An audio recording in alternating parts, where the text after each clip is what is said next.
안녕하세요, 보상메토입니다. 여러분이 자동차 보험을 가입할 때 대부분 자손 또는 자상이라는 담보도 함께 가입하죠. 남을 보상하는 것도 중요하지만 교통사고라는 것이 나나 우리 가족이 다칠 때 보상받는 것도 매우 중요하니까요. 자손보다는 자상이라는 담보가 훨씬 좋지만 보험료 때문인지 아직까지 자상 가입자보다는 자손 가입자가 많긴 합니다. 어쨌든 이 담보를 가입하고 있다가 단독 사고가 발생하는 경우가 종종 있죠. 예를 들면 잠시 한눈을 팔다가 정차 납차를 들이박으면서 크게 다치기도 하고 전봇대나 중앙 분리대를 받기도 합니다. 또는 12대 중과실을 범하는 사고를 내거나 차량이 시동에 걸려있는 채로 차량에서 내리면서 넘어져서 발생하는 사고가 대표적이죠. 이런 유형의 교통사고는 상대방의 과실이 전혀 없는 내 100% 과실에 의해 발생하는 교통사고이죠. 이렇게 교통사고를 내 스스로 내고 크게 다치면 본능적으로 내 자동차 보험사에 연락을 해서 내가 보상받을 수 있는 방법이 무엇인지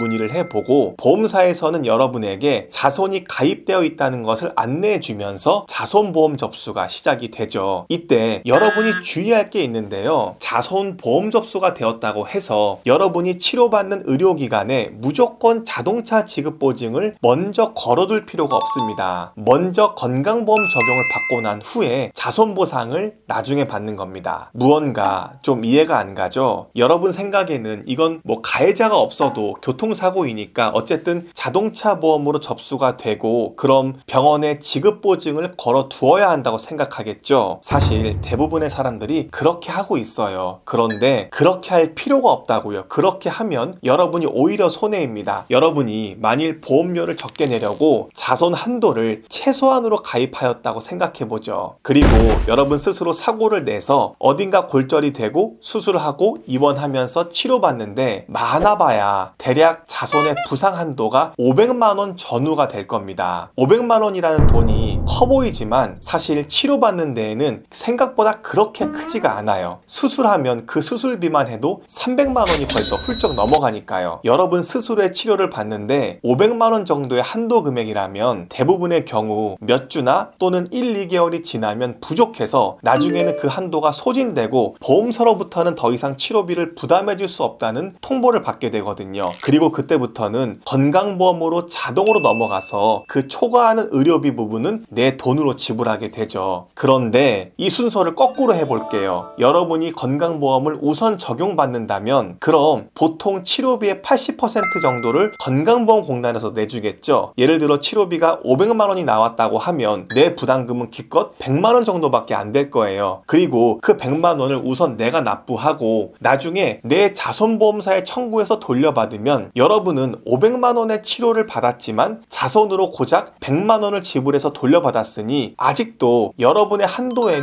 400만 원의 여유가 남아있는 겁니다. 이해가 되시죠? 이걸 알아도 사실 의료기관 측에서는 교통사고라서 건강보험 적용을 해줄 수가 없다고 대번 말할 겁니다. 의료기관에서 문제를 삼지 않아도 건보공단에서 또다시 이 부분에 대해서 이야기하는 경우도 많고요. 그런데 여러분 정말 잘 알고 계셔야 됩니다. 건강보험 적용은 법령에서 보험 처리를 못하는 사유가 딱 정해져 있습니다. 가해자가 있어서 여러분이 가해자로 배상을 받는 경우에는 당연히 보험 적용이 안 되죠. 그래서 여러분의 과실과 상대방의 과실이 경합이 돼서 사고가 났고 상대방의 과실이 10%라도 있으면 자동차 지급 보증이 이뤄지기 때문에 건보 적용을 받을 수가 없는 겁니다. 그런데 이렇게 가해자가 없는 순수하게 내 부주의에 의한 상해는 여기 건강보험 법령의 그 제한 사유 어디에도 해당이 되지 않죠. 자손이라는 담보는 있지만 그건 그냥 여러분의 일종의 상해보험처럼 있을 뿐 건보공단이 보험 적용의 제한 사유 중에는 해당이 되지 않거든요. 그래서 여러분이 단독 교통사고가 발생하였다면 대부분 자손의 한도가 적은 상품을 가입하는 경우가 많기 때문에 그런 경우는 특히 더 건강보험 적용을 우선 받아야 합니다. 입원하고 MRI 촬영하고 수술하고 다시 입원하고 물리치료 받고 재활치료 받으면 그 사이에 여러분이 갖고 있는 그 작은 몇백만 원의 한도는 다 소진될 거고 초과되는 의료비는 분명 여러분이 여러분 돈으로 다 납부를 해야 됩니다. 너무 아깝잖아요. 그럴 필요가 전혀 없는데요. 이렇게 건강보험 적용을 우선하는 이 방식은 사실 교통사고로 많이 다친 사람일수록 치료비 치료비가 많이 나간 사람일수록 더 유용합니다. 그만큼 치료비가 어마어마하게 많이 나오거든요. 그런 경우에 건보 적용을 우선 받고 나중에 자선담보를 활용을 하면 여러분이 비용을 내는 경우는 거의 없을 겁니다. 이번 영상을 꼭 시청해 보시고 적용해 보시면 큰 도움 얻을 겁니다. 저희는 또 다른 유용한 정보로 여러분들을 찾아뵙겠습니다.